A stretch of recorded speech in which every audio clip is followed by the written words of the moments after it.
Hello. जिनको जगह नहीं मिल रहा है नीचे वाले क्लासरूम में चले जाइए, नीचे वाले क्लासरूम में भी क्लास लाइव है। जिनको जगह नहीं मिल रहा है नीचे वाले क्लासरूम में चले जाइए।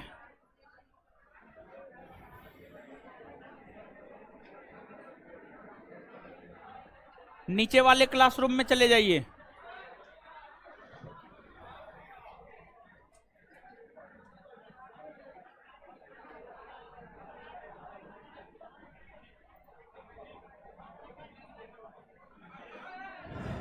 हल्ला नहीं करना है।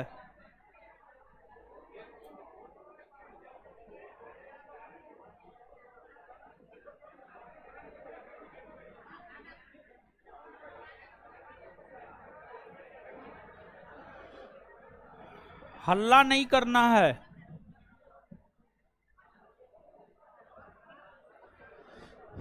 Smart Bablu, Satyendra Kumar, N K Raj Thakur, angel Anshu, सबको गुड इवनिंग। आ जाइए। हम लोग तीसरा चैप्टर पढ़ना प्रारंभ कर दिए थे और तीसरा चैप्टर में है भारत के अपवाह तंत्र। तो इस चैप्टर में जो पिछले क्लास में हम आपको बताए हुए थे वहां से आगे होते हैं।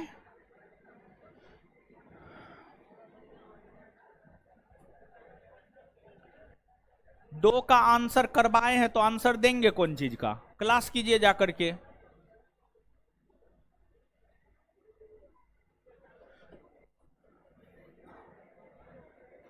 जवाब दीजिए फटाफट। नदी जहां से निकलती है उसे उसका उद्गम, गोदावरी नदी का उद्गम महाराष्ट्र के नासिक का त्रयंबक नदी जहां समुद्र से मिलती है संगम, या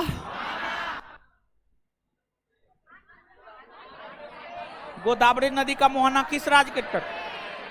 आंध्र। नदी किस समुद्र क्षेत्र में मिलती है?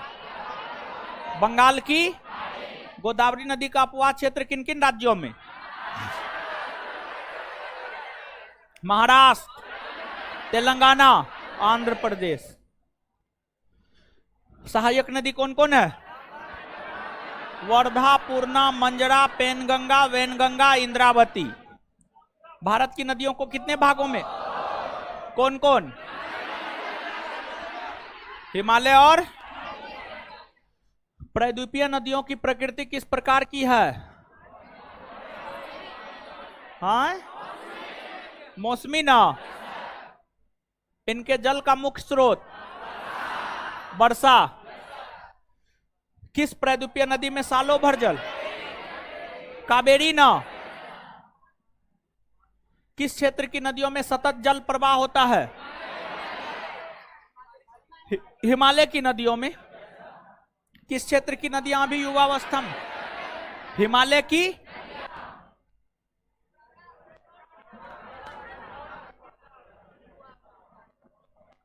दस 11 कहां गए? 11 12 हो गया, आगे पीछे हो गया था, गायब है। प्रायद्वीपीय नदियां कैसी अवस्था में? प्रौढ़ावस्था में ना। हाँ,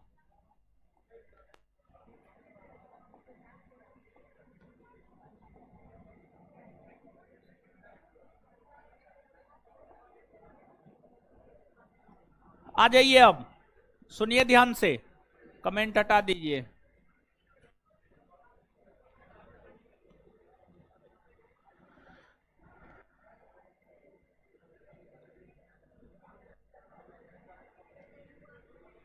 शांत हो जाइए देवी महारानी सब,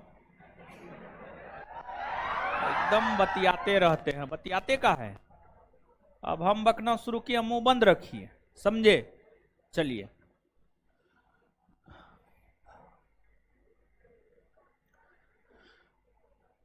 भारत की नदियों को जो दो वर्गों में वर्गीकृत किया गया है, हिमालय की नदी और प्रायद्वीपीय भारत की नदी।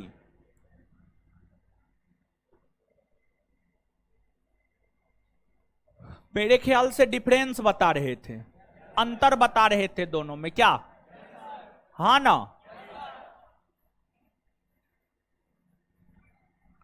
एक दो पॉइंट बताए थे ना? हाँ, अब सुनिए, हिमालय की नदी युवावस्था में है, और जैसे आप युवावस्था में हैं तो अभी आप कुछ भी कर सकते हैं और आप सब कुछ कर सकते हैं। मतलब अभी आप में इतना पावर है कि आप चाहे तो 24 घंटा में 18 घंटा पढ़ भी सकते हैं। आप चाहे तो 4 कुकर भात भी खा सकते हैं। आप चाहे कच्चा मुर्गा खाकर भी पचा सकते हैं। लेकिन वही अगर आपका उम्र 50 प्लस हो जाएगा, आप चाहते हुए भी 4 कुकर भात नहीं खा पाइएगा। आप चाहते हुए भी पका हुआ मुर्गा भी नहीं पचा पाइएगा। आप चाहते हुए भी 18 घंटा नहीं पढ़ पाइएगा। उसी प्रकार से हिमालय की नदियां जो अपनी युवावस्था में है, वह अपनी युवावस्था में होने के कारण बहुत अधिक अपर्दन करती है। बहुत अधिक अपर्दन करती है मतलब बहुत अधिक तोड़फोड़ करती है। बहुत अधिक तोड़फोड़ करती है मतलब अपने मार्ग में आने वाली चट्टान, वृक्ष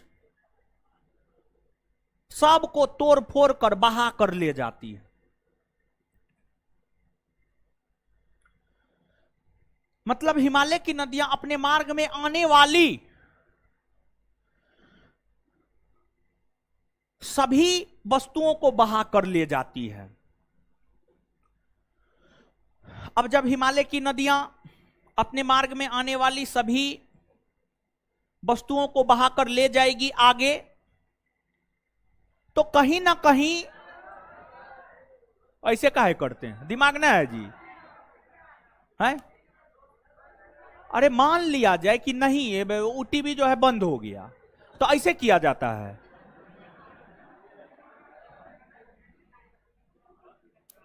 आप लोग तो ऐसे करते लगता है भूकंप आ गया। अजीबो गरीब हाल बना करके रखे हैं।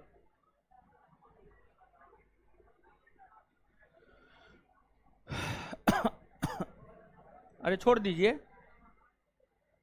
देखिए क्या हुआ। आया जी? अरे काहे वो हिलता है? आ जाएगा, सिग्नल भी आ जाएगा। ऐसे मत किया कीजिए, वह मारा है। अरे कैमरा काहे बंद कर रहे हैं आप?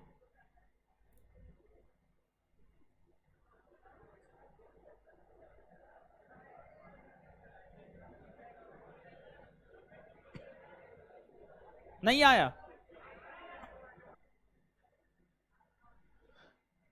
उसी प्रकार से नदी जब निकलती है ना, अपने उद्गम स्थल से निकलती है ना,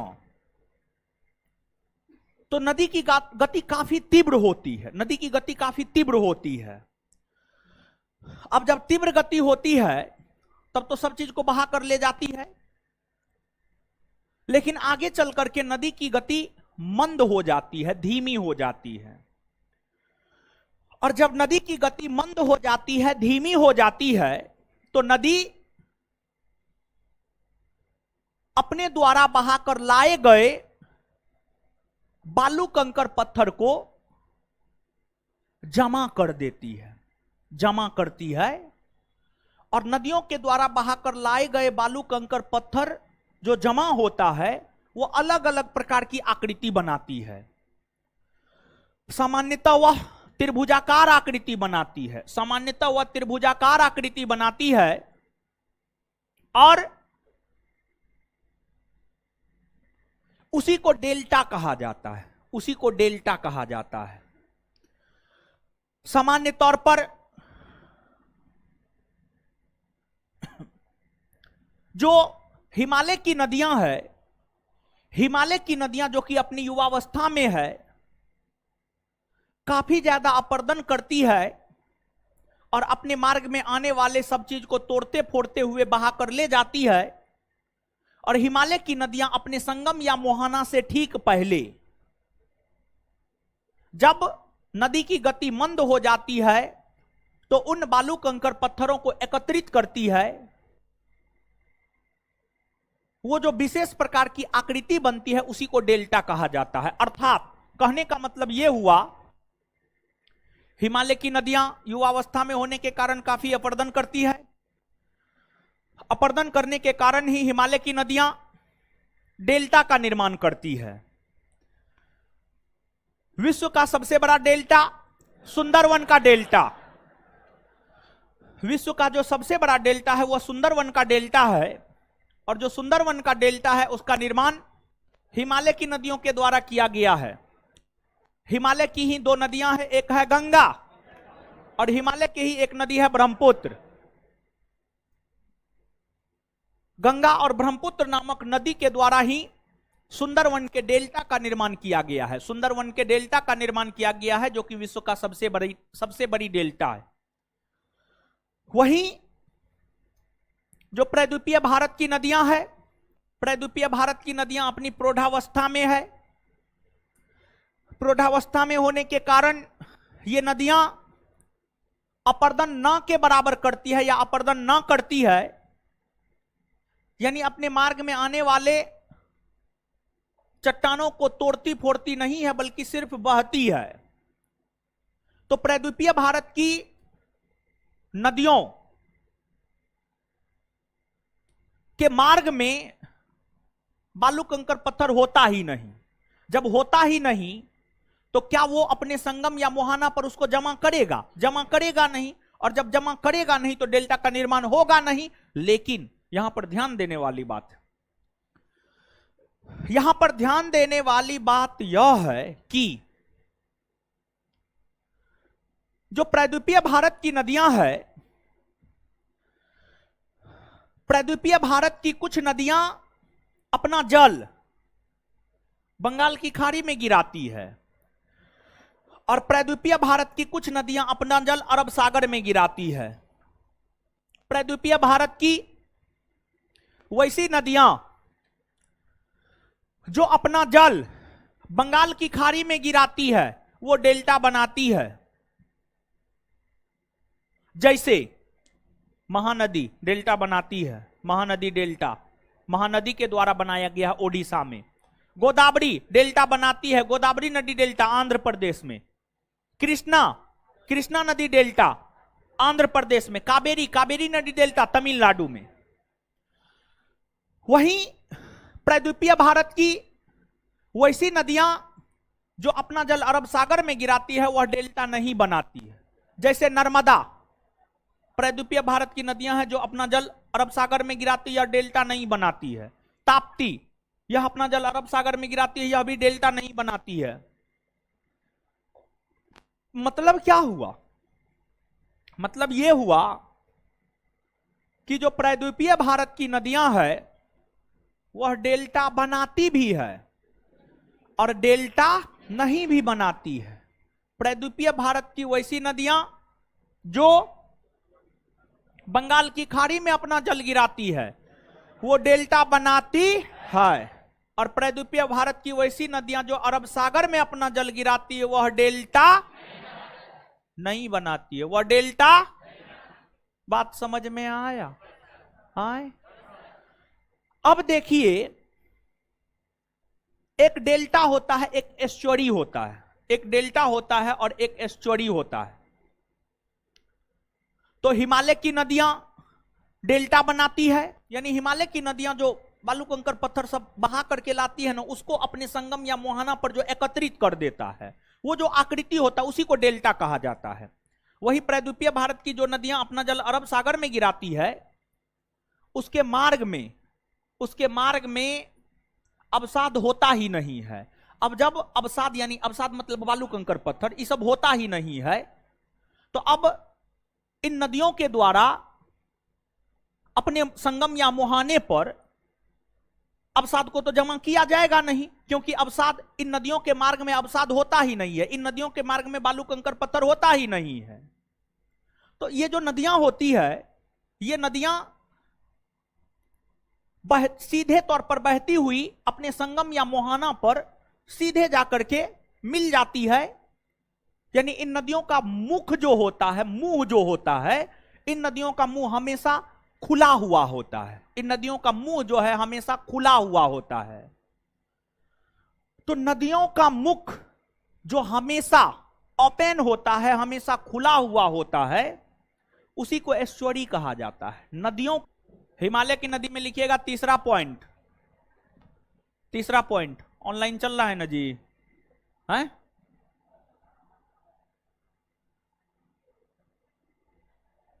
ये नदियां नीचे में चल रहा है ना जी, है? ये नदियां अपर्दन करती है,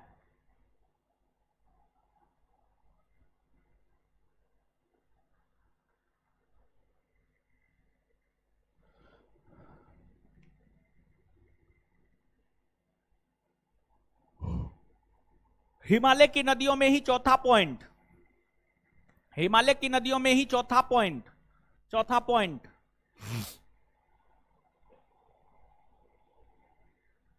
ये नदियां डेल्टा का निर्माण करती है। हिमालय की नदियों में ही चौथा पॉइंट,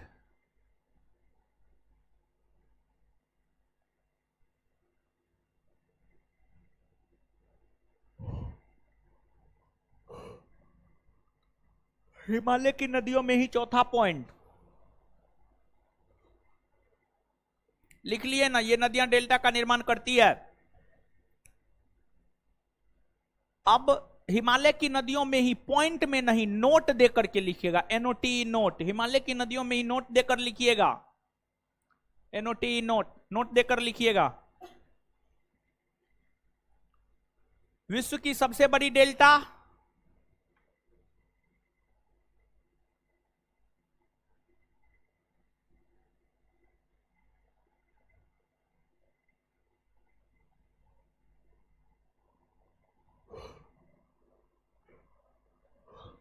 विश्व की सबसे बड़ी डेल्टा सुंदरवन की डेल्टा है,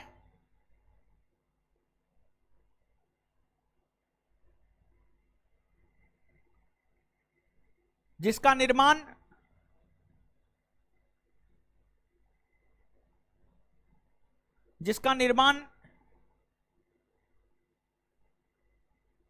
हिमालय की दो नदियों की संयुक्त धारा, जिसका निर्माण हिमालय की दो नदियों की संयुक्त धारा, जिसका निर्माण हिमालय की दो नदियों की संयुक्त धारा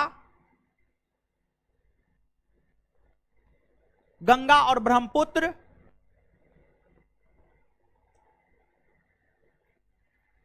हिमालय की दो नदियों की संयुक्त धारा गंगा और ब्रह्मपुत्र, गंगा और ब्रह्मपुत्र के द्वारा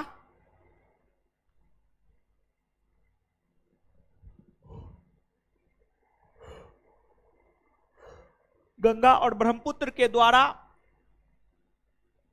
किया जाता है।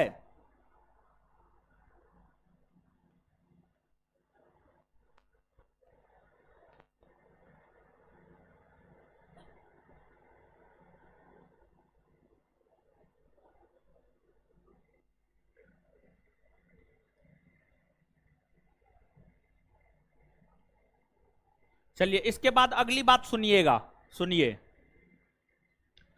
जो हिमालय की नदियां है, हिमालय की नदियां पूर्ववर्ती नदी के श्रेणी में आता, पूर्ववर्ती नदी के श्रेणी में आता है। अब कहिएगा पूर्ववर्ती नदी क्या होता है? तो वैसी नदी जो हिमालय के निर्माण के पहले से बहती है, वैसी नदी जो हिमालय के निर्माण के पहले से बहती है, उसी को पूर्ववर्ती नदी कहा जाता है। जैसे हिमालयी क्षेत्र में बहने वाली नदियों में सिंधु, सतलज, ब्रह्मपुत्र, गंगा भी, यमुना भी, ये सभी ऐसी नदियां हैं जो हिमालय के निर्माण के पहले से बहती है। ये सभी ऐसी नदियां हैं जो हिमालय के निर्माण के पहले से बहती है। तो वैसी नदियां जो हिमालय के निर्माण के पूर्व से बहती है उसी को पूर्ववर्ती नदी कहा जाता है। तो जो हिमालय की नदियां हैं ये पूर्ववर्ती नदी के उदाहरण है। तो नीचे से हिमालय की नदियों में ही अगला पॉइंट, तीसरा, चौथा, पांचवा जो भी आपका पॉइंट होगा। नेक्स्ट पॉइंट लिखिएगा,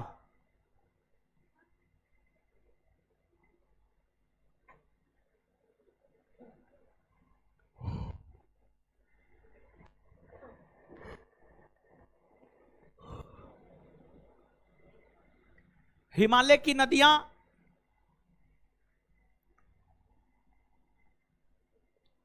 पूर्ववर्ती नदी का उदाहरण है।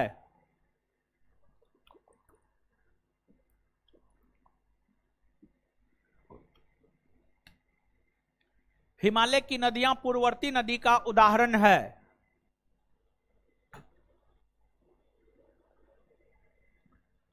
पूर्ववर्ती नदी का उदाहरण है। हिमालय की नदियां पूर्ववर्ती नदी का उदाहरण है। पूर्ववर्ती नदी का उदाहरण है। Full stop, full stop. अब नीचे से हेडिंग मारिएगा पूर्ववर्ती नदी, उसी में हिमालय की नदियों में ही हेडिंग मारिएगा पूर्ववर्ती नदी।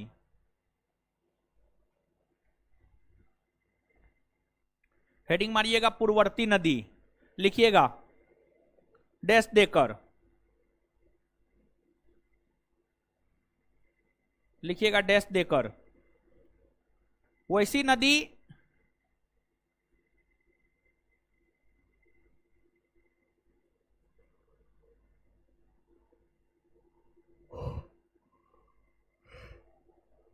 वैसी नदी जो हिमालय के निर्माण के पूर्व से बहती है,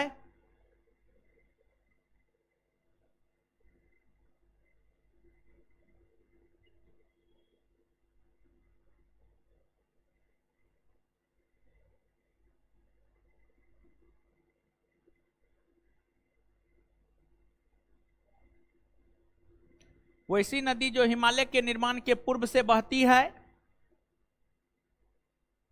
वैसी नदी जो हिमालय के निर्माण के पूर्व से बहती है उसे पूर्ववर्ती नदी कहा जाता है।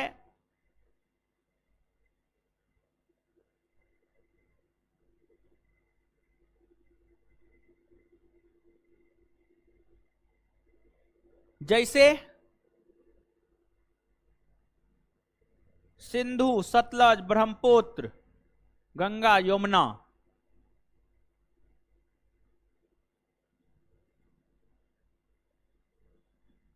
जैसे सिंधु, सतलज, ब्रह्मपुत्र, गंगा, यमुना इत्यादि।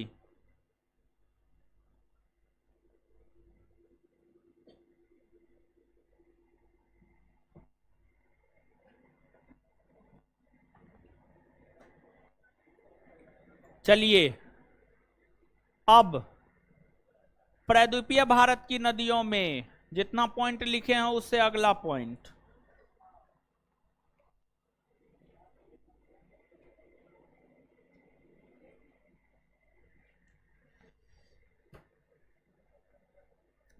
लिखिएगा प्रायद्वीपीय भारत की वैसी नदियां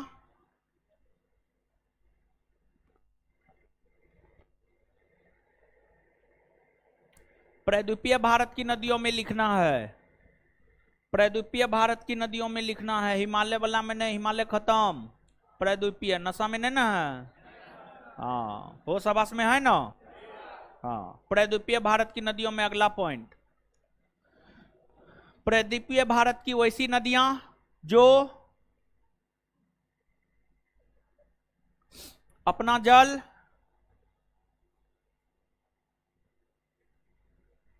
बंगाल की खाड़ी में गिराती है,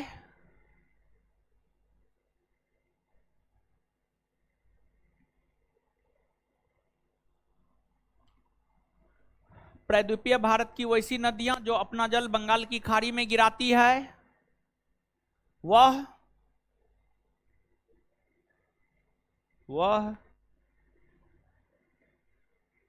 डेल्टा बनाती है, वह डेल्टा बनाती है वह डेल्टा बनाती है, लीजिए हो फोन आएगा रिसीव कीजिएगा, वह डेल्टा बनाती है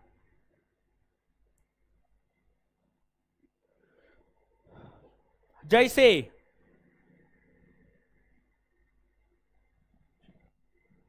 महानदी डेल्टा कोस्ट में ओडिशा कोस्ट में ओडिशा, जैसे महानदी डेल्टा कोस्ट में ओडिशा,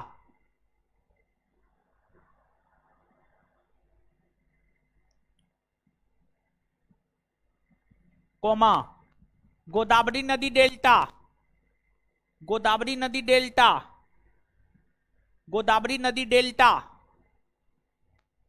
कोस्ट में आंध्र प्रदेश, कोमा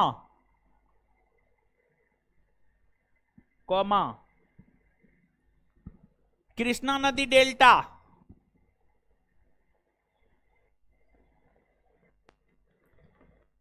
कोस्ट में आंध्र प्रदेश, कोमा कावेरी नदी डेल्टा कोस्ट में तमिलनाडु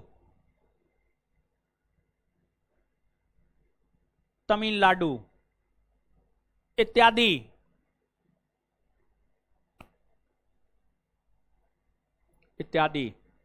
उसी में तथा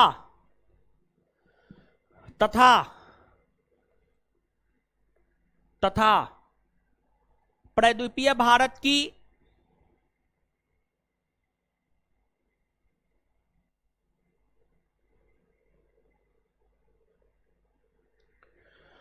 वैसी नदियां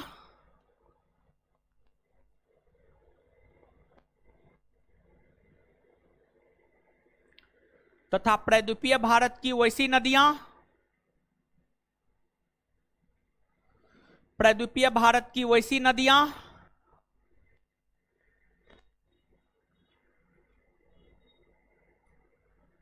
नदियां जो अपना जल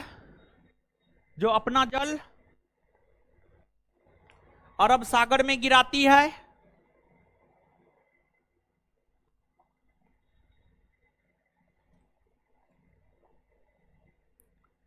वह डेल्टा का निर्माण नहीं करती है।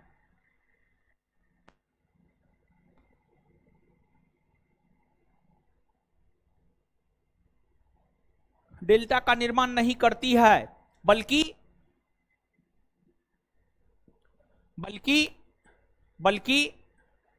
एस्चुअरी का निर्माण करती है,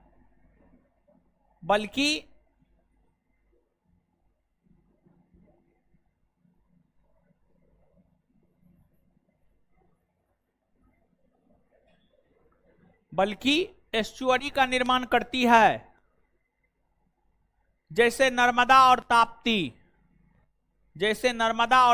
नदी, जैसे नर्मदा और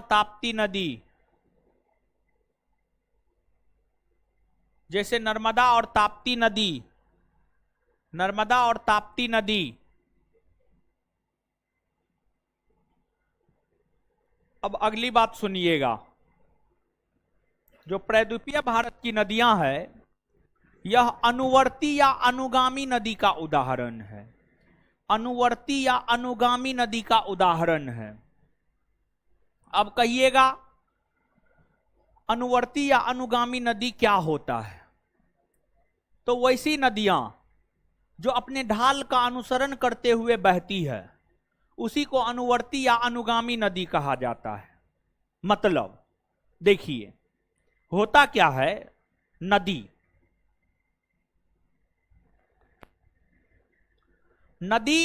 की अगर आप बात करेंगे तो नदी जो है सामान्य तौर पर पर्वतीय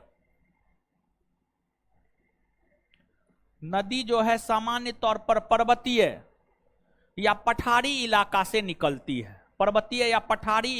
नदी निकलती है।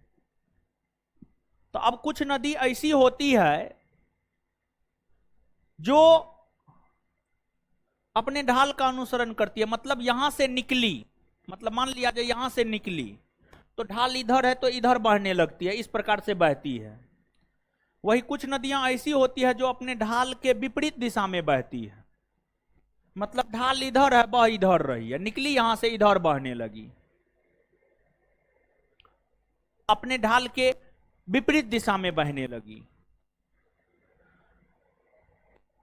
मतलब आप इसको ऐसे समझिएगा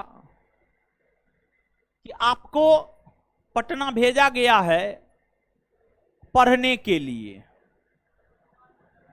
आप पढ़ते नहीं हैं, बल्कि पढ़ाई के ठीक विपरीत नहीं पढ़ना है, तो आप नहीं पढ़ते हैं। अगर आपको पटना पढ़ने के लिए भेजा गया है, आप पढ़ रहे हैं, मतलब आप ढाल के अनुरूप जा रहे हैं, मतलब आप अपने कर्मों के अनुरूप जा रहे हैं।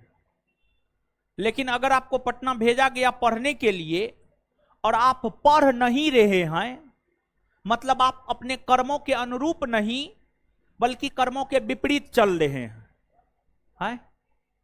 क्या हुआ, जाना है, जाइए ना, जाने वाले को कोई रोका थोड़े है। है क्या है जी, है?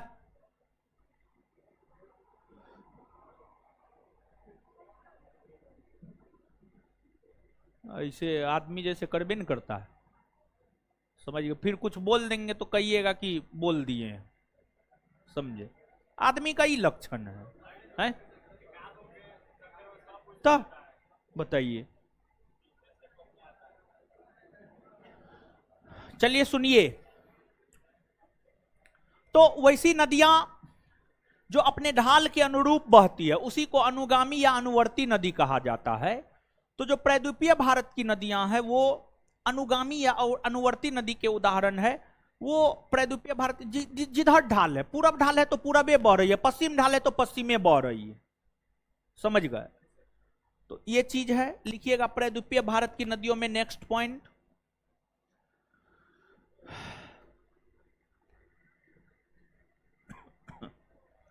लिखिएगा,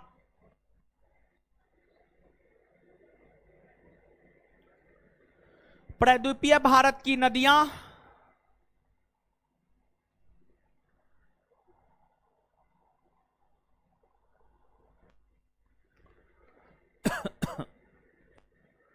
अनुवर्ती या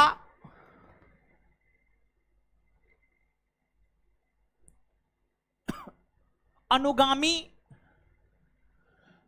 अनुवर्ती या अनुगामी प्रकृति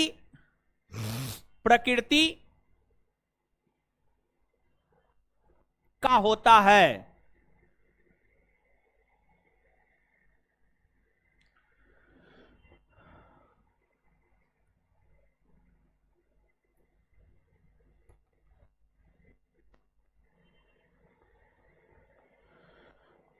अब नीचे से हेडिंग मारिएगा अनुवर्ती या अनुगामी।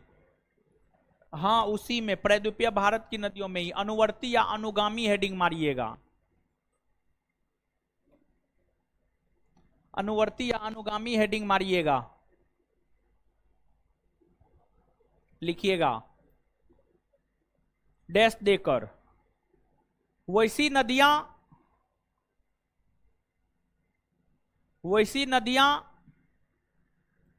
जो अपने ढाल का अनुसरण करते हुए,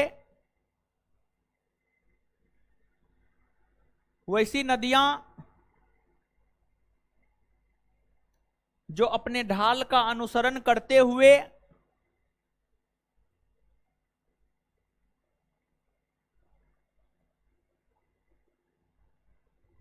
बहती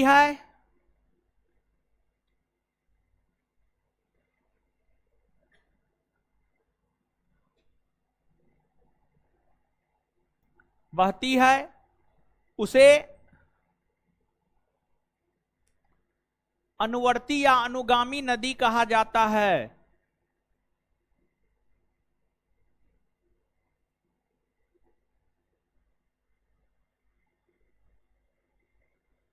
उसे अनुवर्ती या अनुगामी नदी कहा जाता है।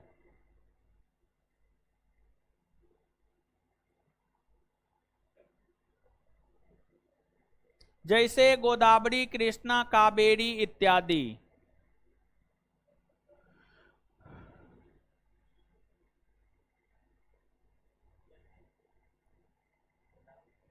जैसे गोदावरी, कृष्णा, कावेरी इत्यादि।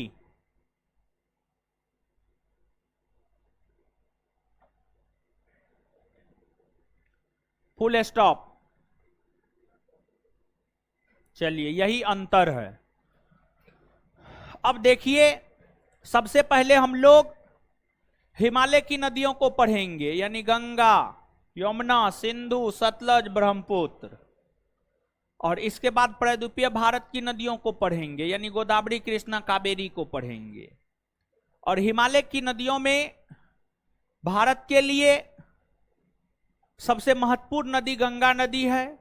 सबसे पहले गंगा नदी को पढ़ेंगे विस्तार से, फिर आगे बढ़ेंगे। तो अब ऊपर में मेन हेडिंग मार लीजिए हिमालय की नदी, और दूसरा हेडिंग मार लीजिएगा गंगा नदी।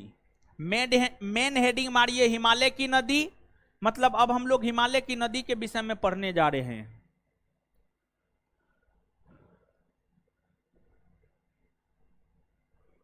हिमालय की नदी मेन हेडिंग हो गया। अब दूसरा सब हेडिंग मारिए, सब हेडिंग गंगा नदी, गंगा नदी, गंगा नदी, और डैश देकर लिखना है। गंगा नदी और डैश देकर लिखना है। अब गंगा नदी डैश देकर लिखना है। अब पहले बताएंगे तब ना लिखिएगा। तो अब सुनिए, गंगा नदी।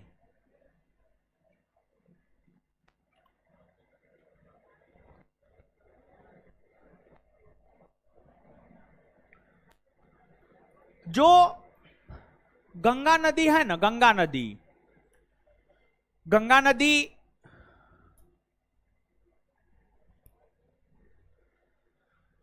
भारत की तथा भारत में, भारत की शब्द का भी प्रयोग किया, भारत की तथा भारत में बहने वाली सबसे लंबी नदी है। इसकी लंबाई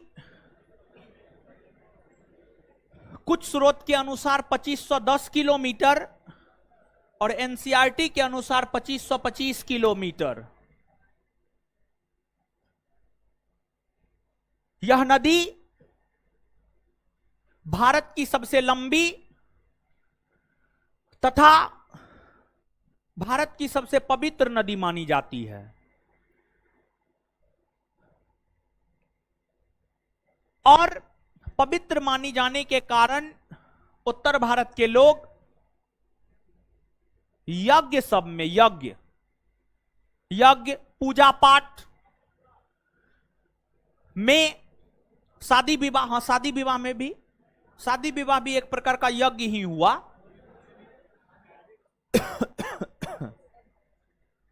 इसमें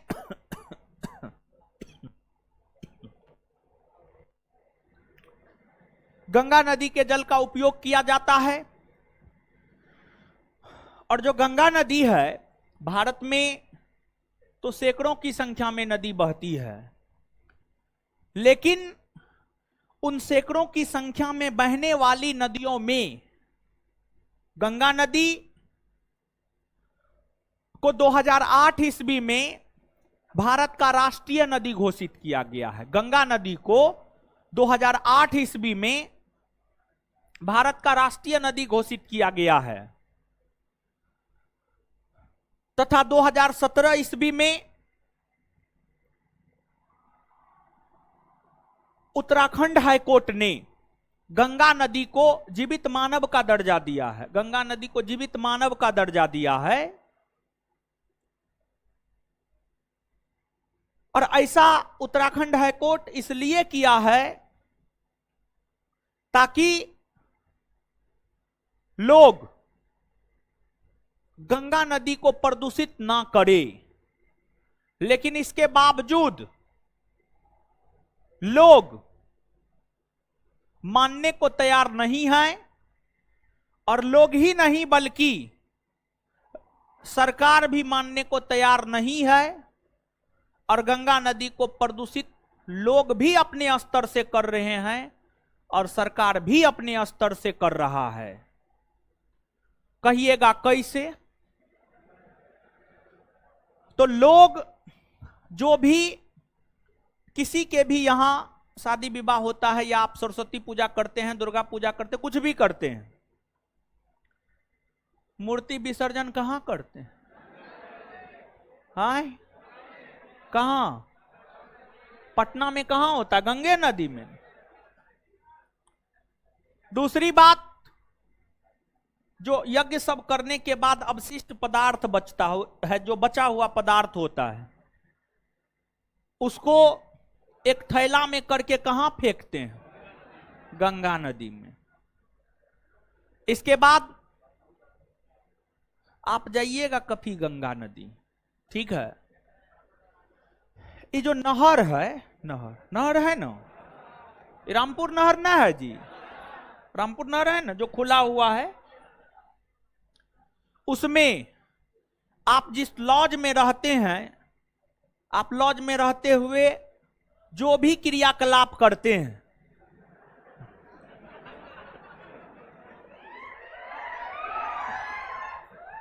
सब पानी वही नहर में जाता है, और उन नहर का कनेक्शन गंगा नदी से, उन नहर का सब पानी गंगा नदी में जाता है। नहीं तो आप कभी जाइए एनआईटी घाट और काली घाट के बीच में, एनआईटी घाट और काली घाट के बीच में एकदम जाइएगा और नजर दौड़ाइएगा, तो पटना का जितना भी अवशिष्ट पदार्थ है गंगे में गिरता है। तो सरकार का भी रोल है, सरकार चाहे तो इस नहर का कनेक्शन गंगा में ना करके कहीं और कर दे, अगर मानव चाहे तो यज्ञ अनुष्ठान या मूर्ति विसर्जन में बचे हुए चीजों को गंगा में ना फेंके। तो लोग के हाथ में ही, सरकार के हाथ में ही सब चीज है। हम लोग करना ही नहीं चाहते हैं तो क्या? और दूसरी बात, अस्थि विसर्जन, अस्थि विसर्जन होता है ना, हिंदू धर्म में जब मृत्यु होता है, जब दाह संस्कार होता है, तो अस्थि विसर्जन जो है गंगा नदी में किया जाता है, किया जाता है ना, किया जाता है। यही सब तो प्रदूषित करता है गंगा नदी को, समझ गए? हाँ, तो अब यहां पर कुछ चीजों को लिखिए, फिर आगे बताएंगे। गंगा नदी लिखिए, यह भारत की सबसे लंबी और पवित्र नदी है।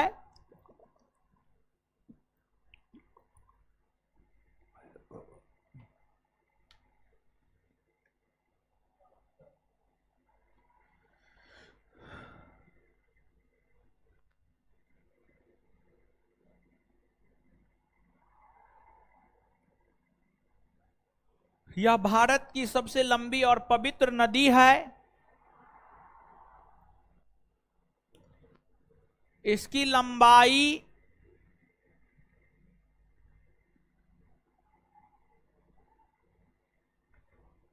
2525 किलोमीटर है।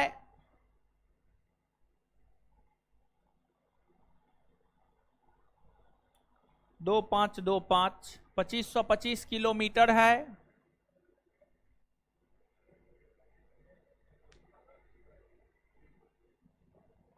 इस नदी को 2008 ईस्वी में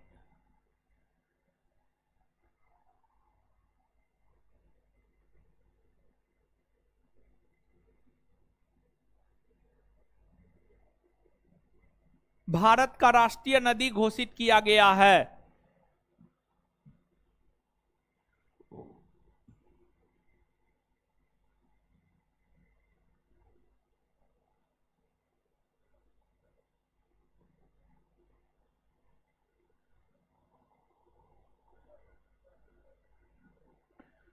इस नदी को 2008 ईस्वी में भारत का राष्ट्रीय नदी घोषित किया गया है।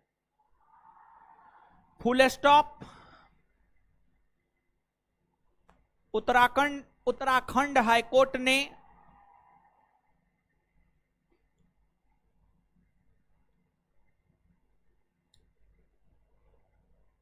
2017 ईस्वी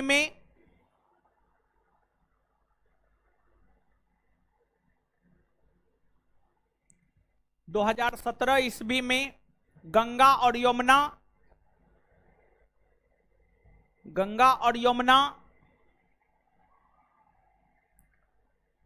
दोनों नदी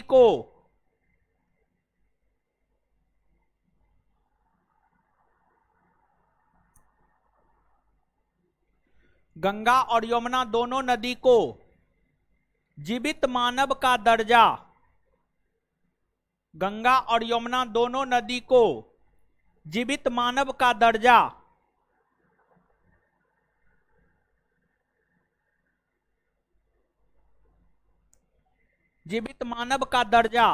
दिया है। Full stop. दिया है। Full stop.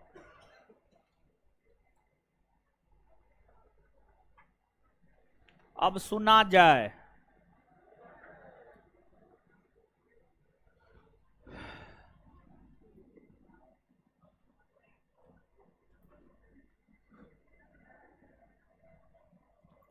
भूख लग गया हो।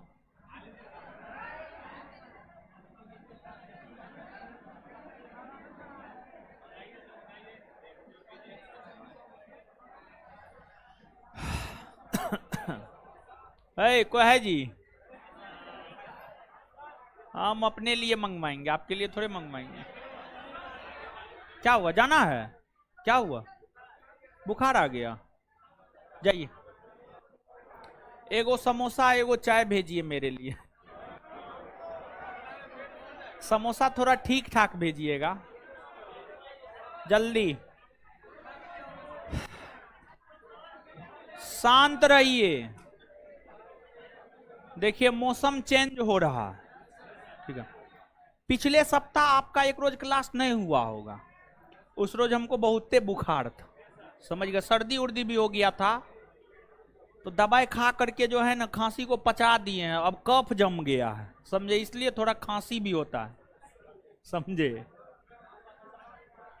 तो मौसम परिवर्तित हो रहा है, बारिश उरिश हो जाता है कभी कभी। ये बारिश में मत भींगिएगा, समझ गए।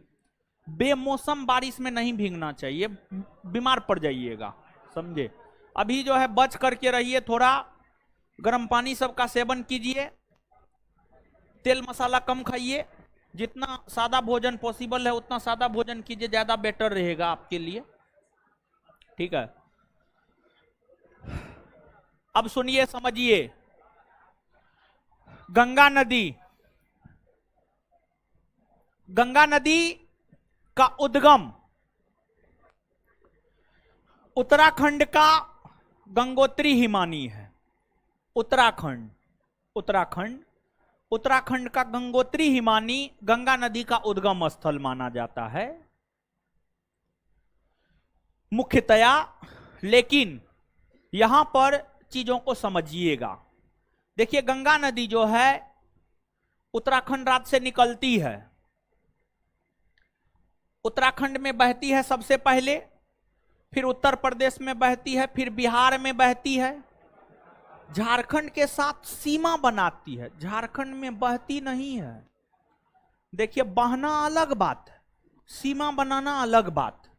झारखंड के साथ सीमा बनाती है, झारखंड के साथ सीमा बनाती है, और पश्चिम बंगाल में बहती हुई फिर बांग्लादेश में प्रवेश करती है, और बांग्लादेश में बहती हुई अपना जल बंगाल की खाड़ी में गिरा देती है। यह गंगा नदी का यात्रा क्रम है। गंगा नदी का यात्रा क्रम यही है।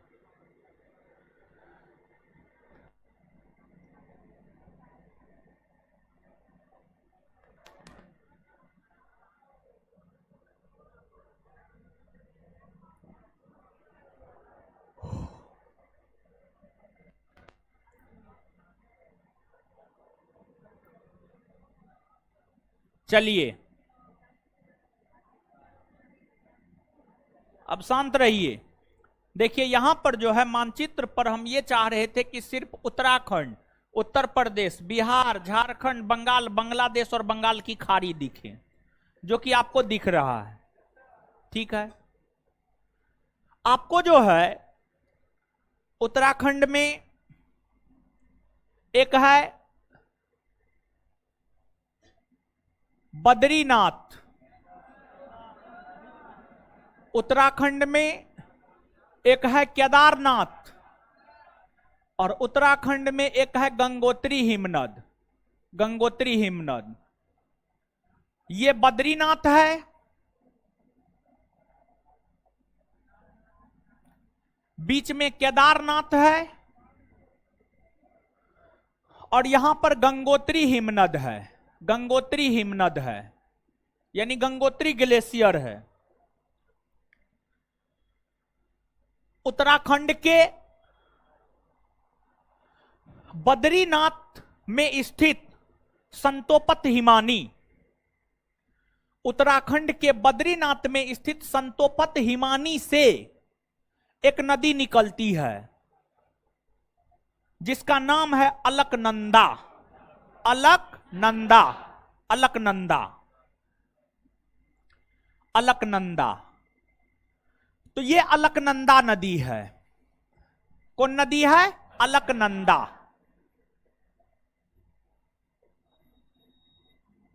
अलकनंदा नदी है। फिर आपको उत्तराखंड के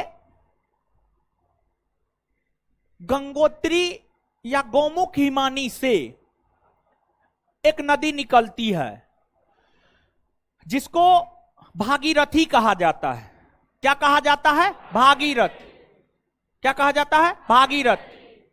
तो उत्तराखंड के गंगोत्री या गौमुख हिमानी से जो नदी निकलती है उसको हम लोग कहते हैं भागीरथी। भागीरथी नदी। यह भागीरथी नदी आगे चलकर अलकनंदा से मिल जाती है। यह भागीरथी नदी आगे चलकर अलकनंदा से मिल जाती है। जैसे दो नदियों के बीच के क्षेत्र को क्या कहते हैं? दोआब।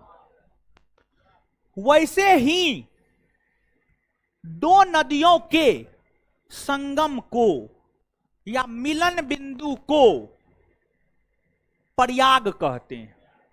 प्रयाग। जहां पर दो नदी आपस में मिलती है उसको प्रयाग कहा जाता है। क्या कहा जाता है? प्रयाग। प्रयाग। समझ गए? और प्रयागराज का नाम प्रयागराज इसलिए पड़ा है क्योंकि प्रयागराज में गंगा और यमुना का मिलन होता है। गंगा और यमुना का मिलन होता है, इसलिए उसका नाम प्रयागराज पड़ा है। तो अलकनंदा और भागीरथी जहां मिलती है उसे देव प्रयाग कहा जाता है। क्या कहा जाता है? देव प्रयाग। देव प्रयाग। तो ये देव प्रयाग है। देव प्रयाग। देव प्रयाग में जब अलकनंदा और भागीरथी दोनों नदी मिलती है तो यही दोनों नदी की संयुक्त धारा आगे चलकर गंगा कहलाती है।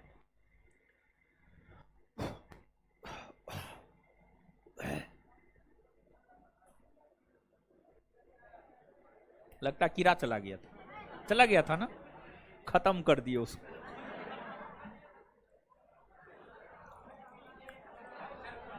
हाँ, पचा दिया।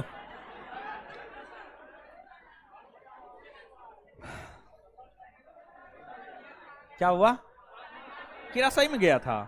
देखे थे आप लोग? है ना? नहीं गया, झूठ बोलते हैं। बट मारेंगे, मुंह तोड़ देंगे।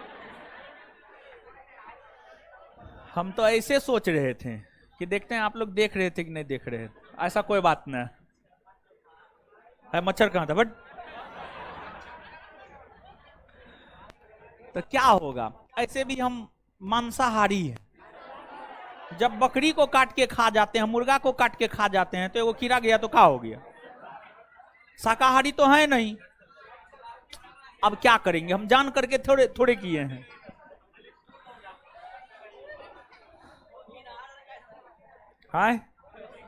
है ना, नहीं गया, झूठ बोल रहे हैं आप लोग। है ना, जाता तो पता चलता ना जी, हमको कहां पता चला है, बट झूठ बोल। अच्छा, अब चलिए गया तो क्या कीजिएगा। अब आगे आइएगा, लगता है समोसा बनाने लगा। देखिए सुनिए, आपको जो है, अरे शांत रहिए ना, शांत रहिए। देव प्रयाग में भागीरथी और अलकनंदा जब दोनों मिलती है आपस में, तो उसी की संयुक्त धारा को गंगा कहते हैं। क्या कहते हैं? गंगा। और एक बात बताइए आप हमको, उत्तराखंड पर्वतीय राज है या मैदानी राज? पर्वतीय राज है ना जी। उत्तराखंड में हिमालय पर्वत का विस्तार है ना। तो जब उत्तराखंड में गंगा नदी बहती है, तो वह सबसे पहले पर्वतीय क्षेत्रों से होकर बहती है। कौन क्षेत्र से? पर्वतीय। पर्वतीय क्षेत्र से बहती हुई गंगा नदी हरिद्वार में प्रवेश करती है। हरिद्वार भी है उत्तराखंड में ही, हरिद्वार में प्रवेश करती है। हरिद्वार के बाद मैदान का विस्तार उत्तराखंड में देखने को मिलता है। मतलब गंगा नदी सबसे पहले पर्वतीय क्षेत्र में बहती है, और उत्तराखंड के हरिद्वार में गंगा नदी मैदानी भाग में प्रवेश करती है, और फिर आगे बहती हुई उत्तर प्रदेश में प्रवेश करती है। उत्तर प्रदेश में टोटल 75 गो जिला है, 7 पर 5 75। उन 75 जिलों में बिजनौर जिला से उत्तर प्रदेश में प्रवेश करती है। बिजनौर जिला से बहती हुई उत्तर प्रदेश के 75 में से 28 जिला से होकर गंगा नदी बहती है। 28 जिला से होकर गंगा नदी बहती है। और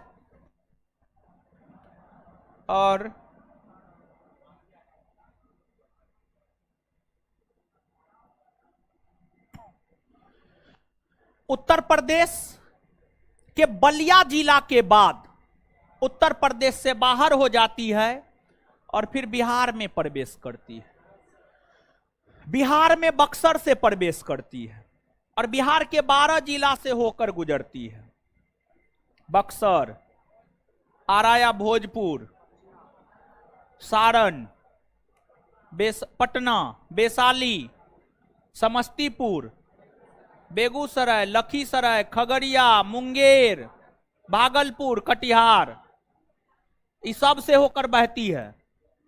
बिहार में गंगा नदी बक्सर जिला से प्रवेश करती है और कटिहार से बाहर निकलती है, और फिर झारखंड के साथ सीमा बनाती हुई पश्चिम बंगाल में प्रवेश करती है, और पश्चिम बंगाल में गंगा नदी की धारा 2 वर्गों में विभक्त हो जाती है। पश्चिम बंगाल में गंगा की एक धारा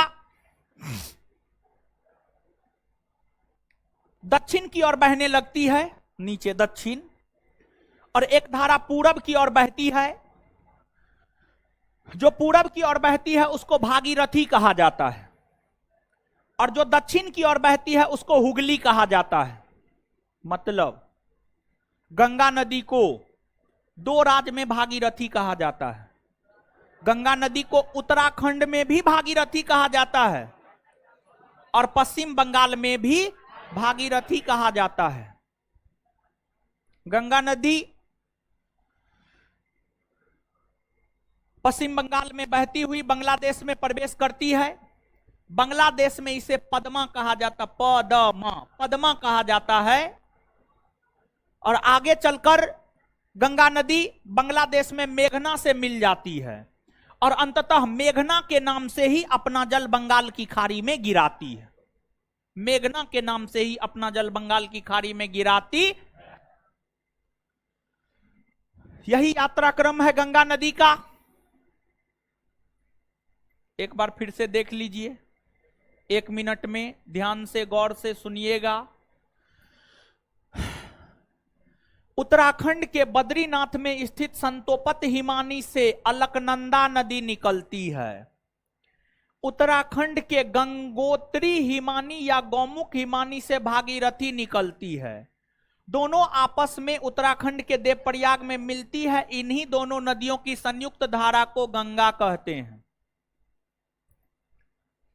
गंगा नदी उत्तराखंड में सर्वप्रथम पर्वतीय भाग में बहती है, हरिद्वार के बाद मैदानी भाग में प्रवेश करती है, फिर उत्तर प्रदेश में बिजनौर जिला से प्रवेश करती है, उत्तर प्रदेश के 28 जिला से होकर बहती हुई बलिया के बाद बिहार में प्रवेश करती है, बिहार में प्रवेश बक्सर से करती है, बिहार के 12 जिला से होकर गुजरती है, कटिहार से बाहर निकलती है, झारखंड के साथ सीमा बनाते हुए पश्चिम बंगाल में प्रवेश करती है। पश्चिम बंगाल में इसकी धारा 2 भागों में विभक्त हो जाती है, एक पूरब की ओर बहती है, एक दक्षिण की ओर। जो पूरब की ओर बहती है उसे भागीरथी, जो दक्षिण की ओर बहती है हुगली। यह नदी 2 राज्यों में भागीरथी कहलाती है, पश्चिम बंगाल और उत्तराखंड। यह नदी पश्चिम बंगाल के बाद बांग्लादेश में प्रवेश करती है। बांग्लादेश में इसे पद्मा कहा जाता है और आगे बांग्लादेश में मेघना से मिल जाती है और मेघना के नाम से ही अपना जल बंगाल की खाड़ी में गिराती है। बात समझ में आया? आ गया ना? अब आगे सुनिए। यहां देखिए बोर्ड पे, हल्ला नहीं, बोर्ड पे देखिए यहां पे। अच्छा है जी, चाय चाय चाय।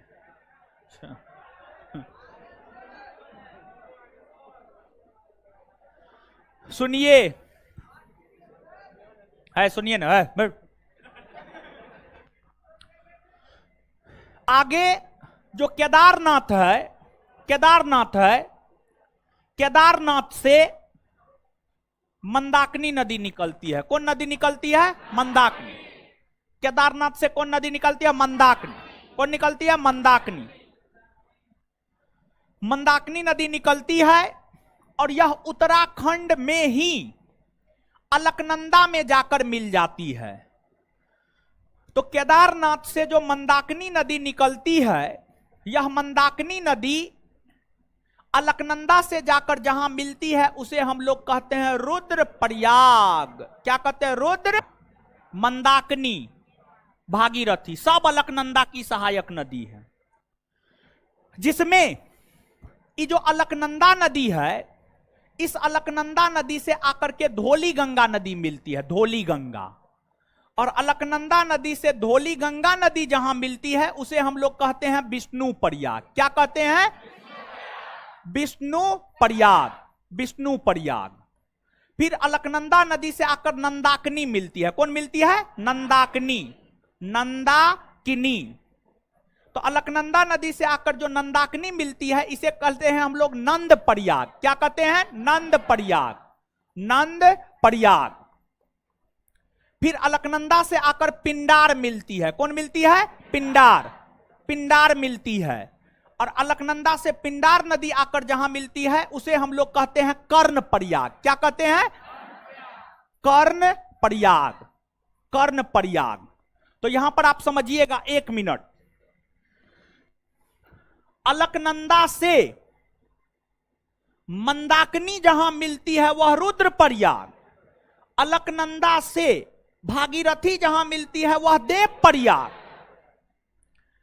अलकनंदा से धौली गंगा जहां मिलती है विष्णु प्रयाग, अलकनंदा से नंदाकिनी जहां मिलती है नंद प्रयाग, और अलकनंदा से पिंडार जहां मिलती है कर्ण प्रयाग। बात समझ में आया? लिखना प्रारंभ कीजिए।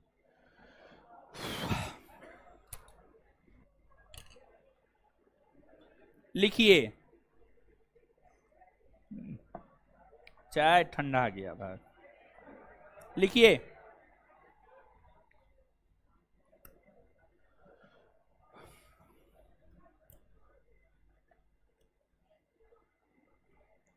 हेडिंग मारिएगा, गंगा का उद्गम।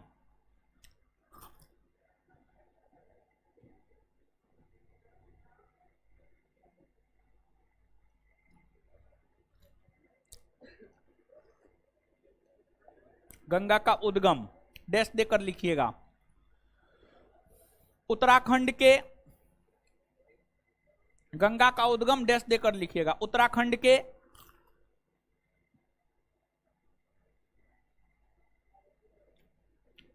उत्तराखंड के बद्रीनाथ के, उत्तराखंड के बद्रीनाथ के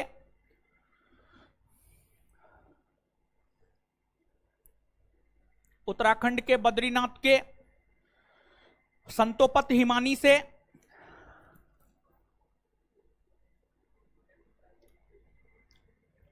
उत्तराखंड के बद्रीनाथ के संतोपत हिमानी से,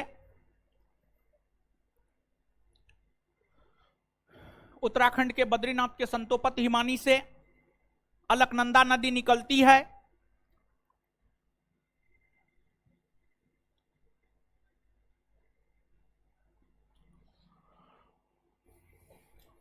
वहीं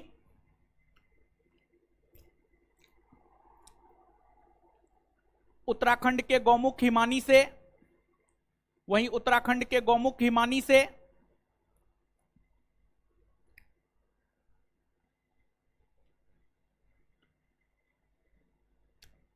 उत्तराखंड के गौमुख हिमानी से भागीरथी नदी निकलती है।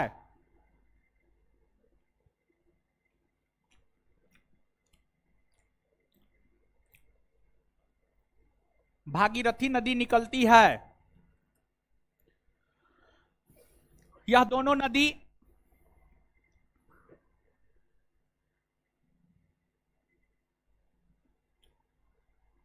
नदी देवप्रयाग में जाकर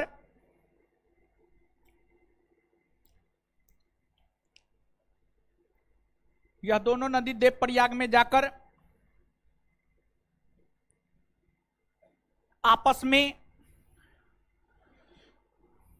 मिल जाती है।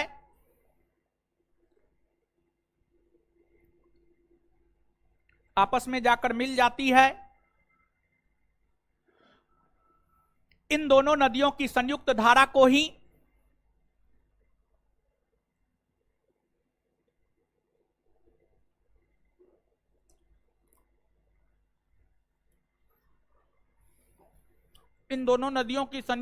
को ही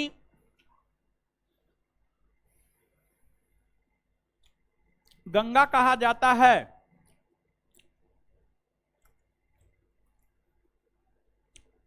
इन दोनों नदियों की संयुक्त धारा को ही गंगा कहा जाता है।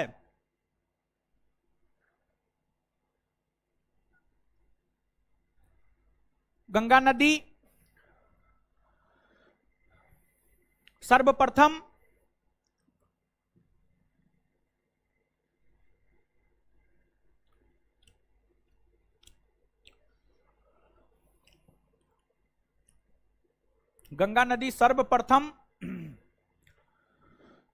उत्तराखंड के पर्वतीय क्षेत्र में बहती है।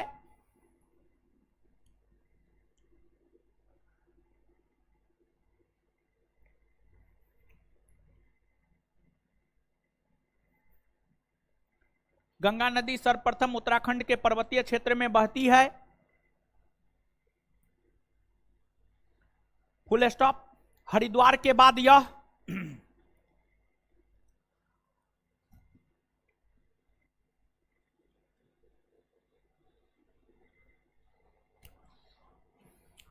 हरिद्वार के बाद यह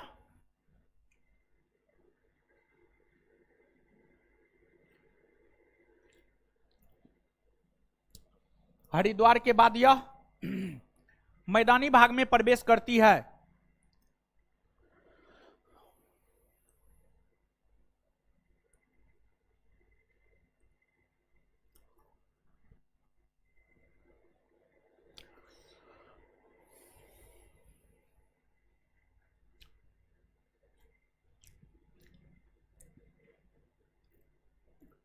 फुल स्टॉप। उत्तराखंड में बहने के बाद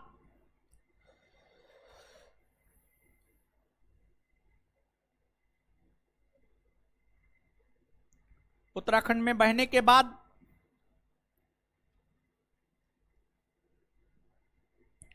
बाद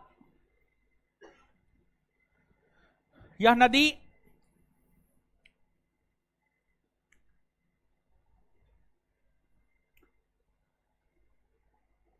उत्तर प्रदेश में बिजनौर जिला से प्रवेश करती है।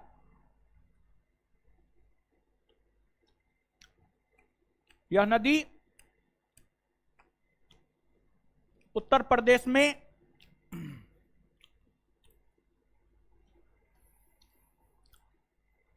बिजनौर जिला से प्रवेश करती है। उत्तर प्रदेश में बिजनौर जिला से प्रवेश करती है।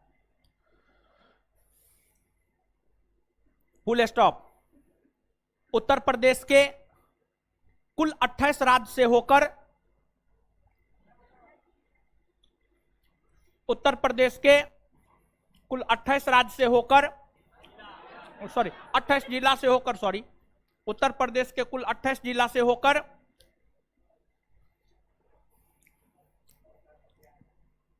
उत्तर प्रदेश के कुल 28 जिला से होकर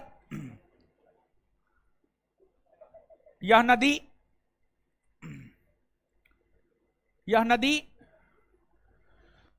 बहती है।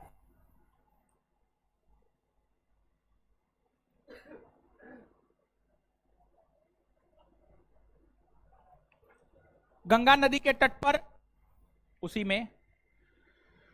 गंगा नदी के तट पर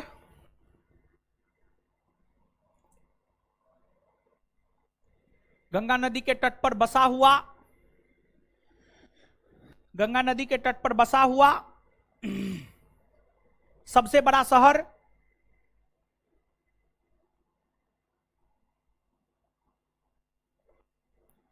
गंगा नदी के तट पर बसा हुआ सबसे बड़ा शहर उत्तर प्रदेश का कानपुर है।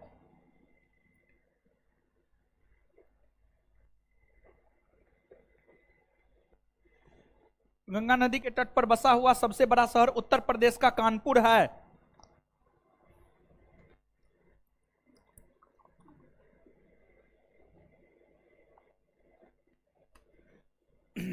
Full stop. उसी में कंटिन्यू लिखते जाइएगा। उत्तर प्रदेश के बलिया जिला उत्तर प्रदेश के बलिया जिला में बहने के बाद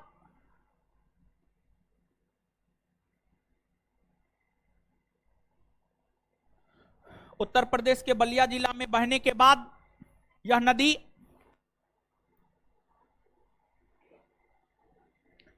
बिहार में प्रवेश करती है।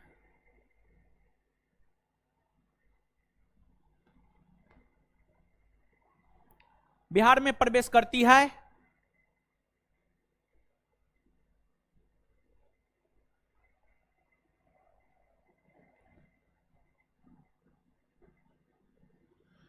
बिहार में यह नदी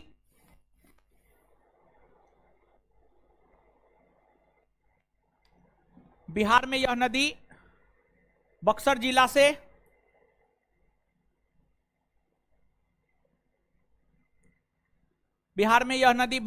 से प्रवेश करती है।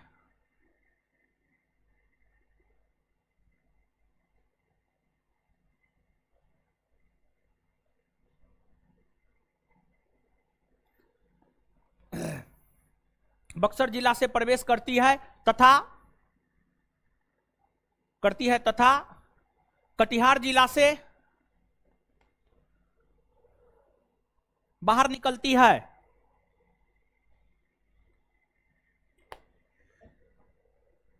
तथा कटिहार जिला से बाहर निकलती है, कटिहार जिला से बाहर निकलती है। यह नदी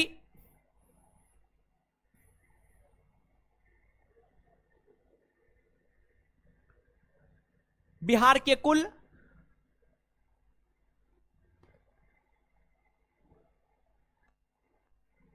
यह नदी बिहार के कुल 12 जिलों से होकर गुजरती है। वैशाली, वैशाली। 6 नंबर में समस्तीपुर, समस्तीपुर, समस्तीपुर। 7 नंबर में बेगूसराय, बेगूसराय। 8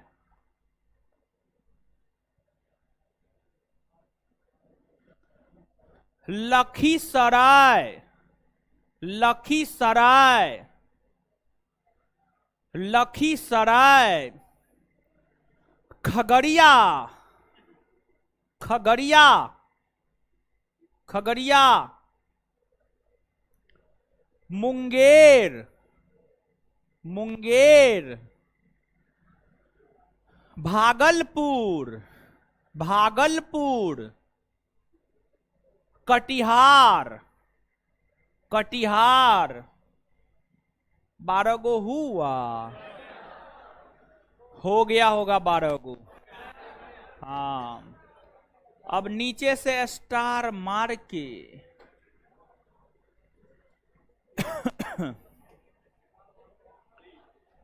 बिहार में बहने के बाद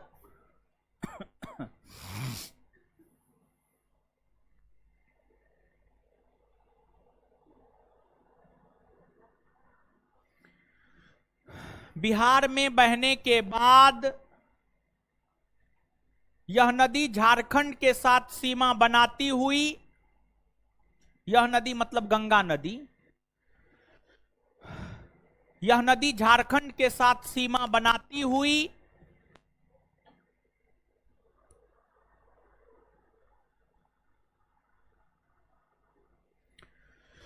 पश्चिम बंगाल राज्य में प्रवेश करती है।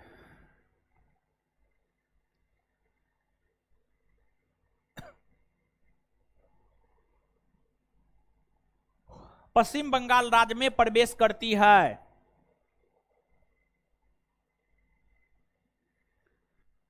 फुल स्टॉप, उसी में कंटिन्यू लिखिएगा।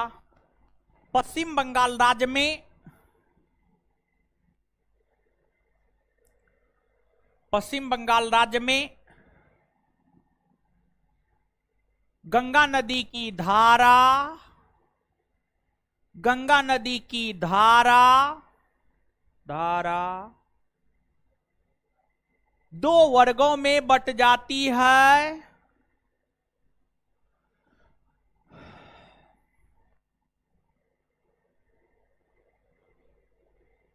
फुल स्टॉप, उसी में कंटिन्यू लिखते जाइएगा। गंगा नदी की एक धारा दक्षिण की ओर बहती है, गंगा नदी की एक धारा दक्षिण की ओर बहती है, दक्षिण की ओर बहती है, जिसे जिसे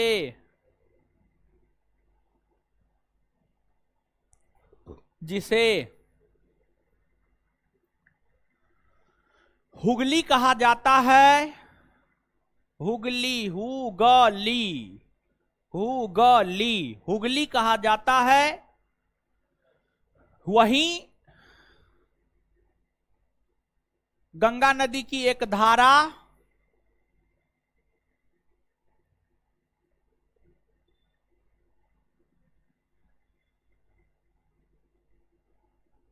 पूरब की ओर बहती है,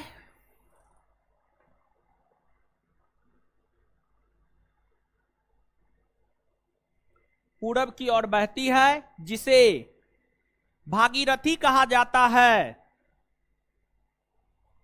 जिसे भागीरथी कहा जाता है, जिसे भागीरथी कहा जाता है, फुल स्टॉप।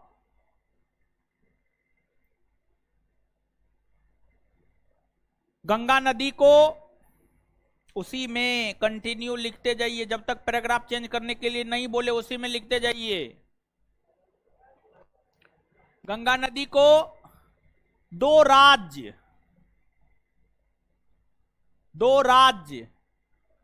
एक में उत्तराखंड,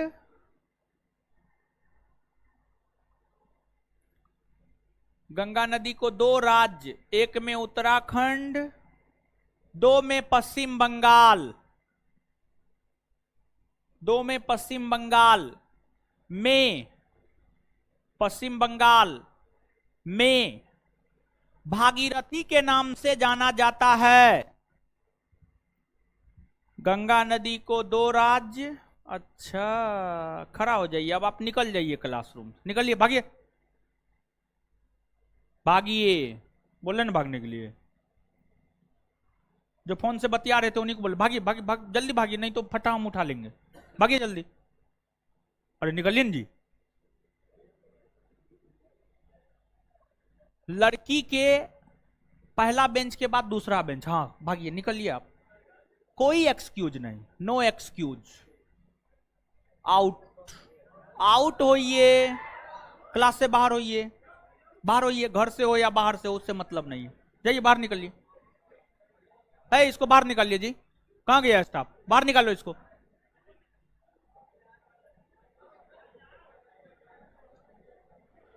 लिखिए आप लोग, नाम से जाना जाता है, full stop.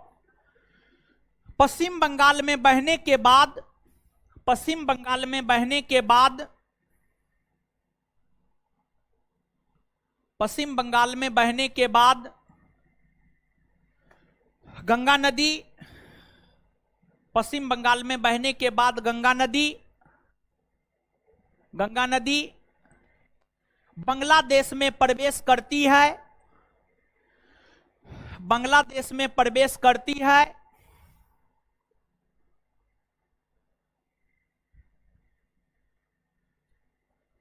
Full stop. Bangladesh में इसे पद्मा कहा जाता है, बांग्लादेश में इसे पद्मा कहा जाता है।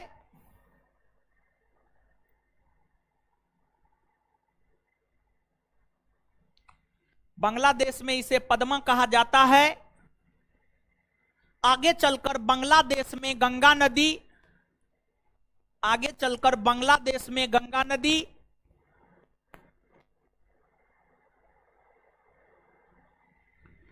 आगे चलकर बांग्लादेश में गंगा नदी, गंगा नदी मेघना से मिल जाती है, मेघना से मिल जाती है, मेघना से मिल जाती है, और अंततः मेघना के नाम से ही अपना जल बंगाल की खाड़ी में गिराती है, और अंततः मेघना के नाम से ही अपना जल बंगाल की खाड़ी में गिराती है, और अंततः मेघना के नाम से ही अपना जल बंगाल की खाड़ी में गिराती है, और अंततः मेघना के नाम से ही अपना जल बंगाल की खाड़ी में गिराती है। Full stop. अब नीचे से हेडिंग मारिएगा, प्रयाग, प्रयाग, प्रयाग, प्रयाग, प्रयाग, प्रयाग, हेडिंग मारे, डैश देकर लिखिए। दो नदियों के संगम स्थल को प्रयाग कहते हैं, दो नदियों के संगम स्थल को प्रयाग कहते हैं।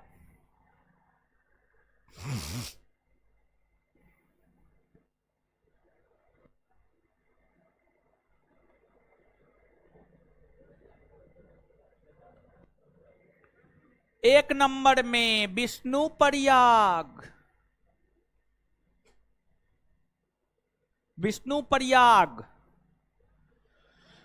विष्णु प्रयाग डैश देकर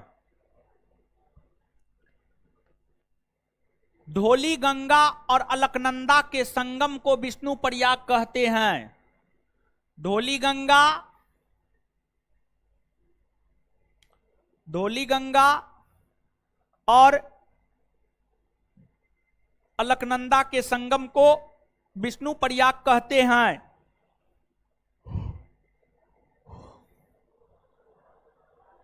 तीन नंबर में कर्ण प्रयाग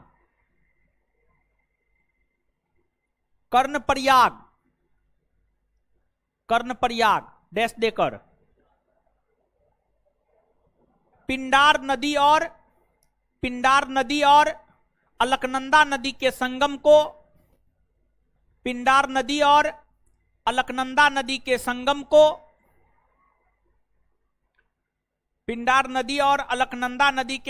को कर्ण प्रयाग कहते हैं।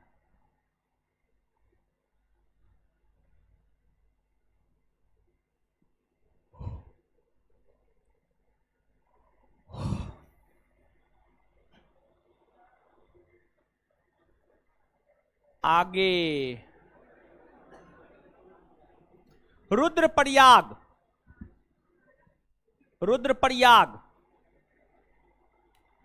मंदाकिनी नदी और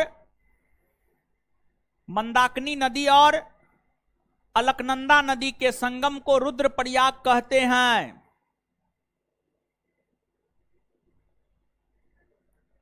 मंदाकिनी नदी और अलकनंदा नदी के संगम को अलकनंदा नदी के संगम को रुद्रप्रयाग कहते हैं।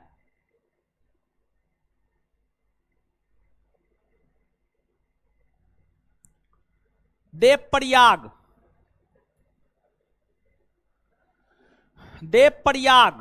डैश देकर मीन मछली अवतार लिए हैं। भगवान विष्णु राम के रूप में अवतरित हुए हैं, भगवान विष्णु कृष्ण के रूप में अवतरित हुए हैं, भगवान विष्णु परशुराम के रूप में अवतरित हुए हैं। समझे? तो भगवान विष्णु के 10 अवतार हैं। भगवान विष्णु के 10 अवतार में जो है, देखिए भगवान विष्णु इस संसार के पालनकर्ता माने जाते हैं। इस संसार के पालनकर्ता कौन? भगवान कौन? भगवान विष्णु। समझ गए? भगवान विष्णु ही कृष्ण के रूप में अवतरित हुए और कृष्ण को नंद भी कहा जाता है, गोपाल भी कहा जाता है, माधव भी कहा जाता है। कृष्ण को बहुत सारे नामों से जाना जाता है। देखिए, कोई भी नाम उठा करके देख लीजिएगा ना, अधिकतर भगवान कृष्ण का नाम है। हाँ, कन्हैया भी, केशव भी, श्याम भी, मुरली वाला भी, मुरारी भी, माखन चोर भी, जो कहना है कहिए ना आप। हाँ, बंसीधर भी। और सुझाव आप लोग का? गोपाल, हाँ वो भी। चलिए, हाँ सब कुछ कहा जाता है। देखिए, महाभारत देखे हैं? नहीं देखे हैं? देखिए, आप किसी भी संप्रदाय से आते हैं, किसी भी धर्म से आते हैं, किसी भी जाति से आते हैं, हर इंसान को एक बार महाभारत और रामायण पढ़ना और देखना चाहिए। आपके जीवन में जो भी होता है न हो, सब चीज ये दोनों महाकाव्य में है। और कब क्या डिसीजन लेना है, आप उसको पढ़ के, उसको समझ करके जो है डिसीजन मेकर बन सकते हैं। समझ गए? इसलिए देखना चाहिए। अब सुनिए ना, समझा रहे हैं महाराज। तो एक बात बताइए, भगवान कृष्ण यानी नंद, कर्ण से मिला था, और कर्ण से मिलने के बाद ही जो है महाभारत का युद्ध हुआ था। और महाभारत के युद्ध में अर्जुन जब युद्ध भूमि में आया तो अपने समक्ष जो है अपने विरोध में अपने पितामह को देखा, अपने गुरु को देखा, यानी भीष्म पितामह, द्रोणाचार्य, अपने सगे संबंधी के सामने जो है आपको कृष्ण खड़ा था। कृष्ण को अपने गुरु द्रोणाचार्य से युद्ध लड़ना पड़ रहा था, अपने पितामह भीष्म पितामह से युद्ध लड़ना पड़ रहा था, अपना चचेरा भाई दुर्योधन से युद्ध लड़ना पड़ रहा था। तो कृष्ण चिंतित हो गए, अर्जुन चिंतित हो गए, अर्जुन चिंतित हो गए। और अर्जुन का सारथी था भगवान कृष्ण। भगवान कृष्ण उसको बहुत समझाए, तुम क्षत्रिय हो, तुम्हारा धर्म युद्ध करना है, धर्म की रक्षा करना तुम्हारा काम है। अर्जुन मानने के लिए तैयार नहीं हुआ। अंतिम में भगवान कृष्ण अपना रुद्र रूप दिखाया,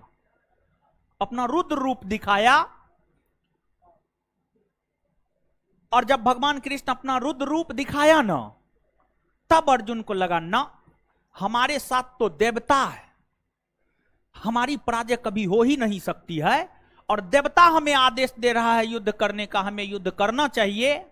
और तब जाकर के अर्जुन तीर धनुष उठाया, विरोधी का छक्का छुड़ा दिया। समझ गए? तो देखिए ये क्रम है। सबसे पहले विष्णु, संसार के पालन करता कौन? विष्णु। विष्णु ही नंद यानी कृष्ण के रूप में अवतरित हुए, और नंद यानी कृष्ण कर्ण से मिले, तब जाकर महाभारत का युद्ध हुआ। उसमें रुद्र रूप कृष्ण ने दिखाया, और कृष्ण के रुद्र रूप को देख करके अर्जुन को लगा कि ना, ये तो देवता है। मतलब विष्णु पर याग, नंद पर याग, कर्ण पर याग, रुद्र पर याग, देव पर याग। कुछ समझ में आया? ऐसे क्रम याद रख सकते हैं। दूसरी बात यह है, एक तरफ तो अलकनंदे होगा, ये जो विष्णु नंद कर्ण जो भी है, एक तरफ तो अलकनंदे नदी होगा। सिर्फ दूसरे तरफ का याद रखना है। विष्णु प्रयाग में धौली गंगा, नंद प्रयाग में नंदाकिनी, कर्ण प्रयाग में पिंडार, रुद्र प्रयाग में मंदाकिनी, और देव प्रयाग में भागीरथ। बात समझ में आया? आए? संसार के पालन करता आए? विष्णु किस रूप में अवतरित? नंद यानी कृष्ण, और कृष्ण कर्ण से जाकर मिले, तब महाभारत का युद्ध हुआ। युद्ध में अर्जुन युद्ध लड़ने के लिए जब तैयार नहीं हुआ, तो भगवान कृष्ण अपना रुद्र रूप दिखाया, और जब भगवान कृष्ण अपना रुद्र रूप दिखाया तो अर्जुन ने उन्हें देवता माना, यानी विष्णु प्रयाग के बाद नंद के बाद, कर्ण के बाद, रुद्र के बाद, और दो नदियों के संगम को क्या कहते? प्रयाग न। विष्णु प्रयाग में अलकनंदा और विष्णु प्रयाग में अलकनंदा और नंद प्रयाग में अलकनंदा और कर्ण प्रयाग में अलकनंदा और रुद्र प्रयाग में अलकनंदा और देव प्रयाग में अलकनंदा और याद हुआ? क्लियर? अब आगे भारत की सबसे लंबी और पवित्र नदी, लंबाई 2500। गंगा नदी को भारत का राष्ट्रीय नदी कब घोषित किया गया? 2000। गंगा नदी को जीवित मानव का दर्जा कब दिया गया? 2000। किस हाईकोर्ट ने दिया? उत्तराखंड गंगा नदी उत्तराखंड में बहती है। सबसे पहले पर्वतीय भाग में ना, मैदानी भाग में कहां से प्रवेश कर? हरिद्वार। मैदानी भाग में कहां से प्रवेश कर? हरि। उत्तराखंड के बाद कौन राज्य? उत्तर प्रदेश के बाद, बिहार के बाद, उसके बाद उत्तर प्रदेश में कौन जिला से प्रवेश कर? बिजनौर। उत्तर प्रदेश में कौन जिला से बाहर निकलती है? उत्तर प्रदेश के कितने जिला? 28 ना। गंगा नदी के तट पर बसा हुआ सबसे बड़ा शहर कानपुर ना। बिहार में प्रवेश कौन जिला से बाहर निकलती है? बिहार के कितना जिला? पहला बक्सर, दूसरा आरा या भोजपुर, तीसरा सारण, चौथा पटना, पांचवा, छठा समस्तीपुर, सातवां, आठवां लखीसराय, नौवां खगड़िया, 10वां मुंगेर, 11वां भागलपुर, 12वां झारखंड के साथ सीमा बनाती है। पश्चिम बंगाल में बहती है। पश्चिम बंगाल में गंगा की धारा कितने भागों में विभक्त? एगो दक्षिण की और एगो पूरब की ओर। दक्षिण की ओर जो बहती है हुगली, पूरब की ओर जो बहती है गंगा नदी को कितने राज्यों में भागीरथी का? कौन कौन? पश्चिम बंगाल और उत्तराखंड और क्लियर। आगे बांग्लादेश में जाती है। बांग्लादेश में क्या कहते हैं? मेघना से मिलती है। गंगा नदी किस नाम से अपना जल बंगाल की खाड़ी में? हाँ, मेघना ना, क्लियर ना। धन्यवाद। और सुनिए है एगो बात, एक मिनट, बस एक मिनट। देखिए, आपको जो पढ़ा रहे हैं वो आपके लिए सफिशिएंट है, ऑब्जेक्टिव क्वेश्चन भी करवा रहे हैं, लेकिन फिर भी बहुत सारे छात्र के दिमाग में जो है, जो लॉज में बैठा हुआ कोहिनूर होता है, वो छात्र के दिमाग में डालता। देखिए, कोहिनूर उसको कहा जाता है जो पिछले 4-5 साल 7 साल से पटना में है, 10 साल से पटना में है, कांख में लुसेंट लेकर खैनी लटा के खाता है, जूनियर को सलाह देता है, अपना तो कुछ हुआ नहीं है। तो कोहिनूर सब जो है ना, विद्यार्थी के मन में भर देता है। लुसेंट पढ़ो ना, एसपीडी पढ़ो ना, घटना चक्र पढ़ो ना। तो इसलिए आपको ये सब पढ़ने की कोई जरूरत नहीं है, लेकिन फिर भी अब कोहिनूरों को ध्यान में रखा जाए। मतलब देखिए, जीएस का संपूर्ण सॉल्यूशन आपको आपके संस्थान में मिलेगा। आपके लिए, यानी जो यहां पर पढ़ रहे हैं उनके लिए लुसेंट, एसपीडी, घटना चक्र निशुल्क पढ़ाया जाएगा। ठीक है, निशुल्क पढ़ाया जाएगा। और इसके लिए जो है आपको इधर उधर करने की जरूरत नहीं है। अप्रैल में शुरू होगा। सिर्फ कार्ड आपके पास होना चाहिए, क्लास में एंट्री मिलेगा। बिना कार्ड का क्लास में एंट्री नहीं मिलेगा। अप्रैल में शुरू होने जा रहा है। फाउंडेशन बैच आप जैसे कर रहे हैं वैसे करते रहिए। और साइड से जो है वो तीनों बुक भी करवा देंगे। टाइम ये नहीं रहेगा, टाइम दूसरा रहेगा, समझे? और वो भी मुफ्त, कोई चार्ज उर्ज नहीं लिया जाएगा।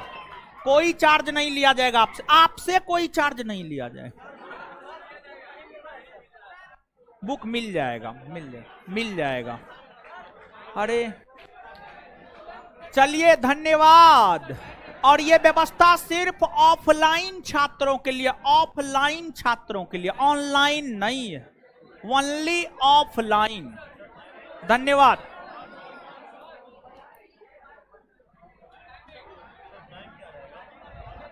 बताएंगे जब शुरू होगा तब।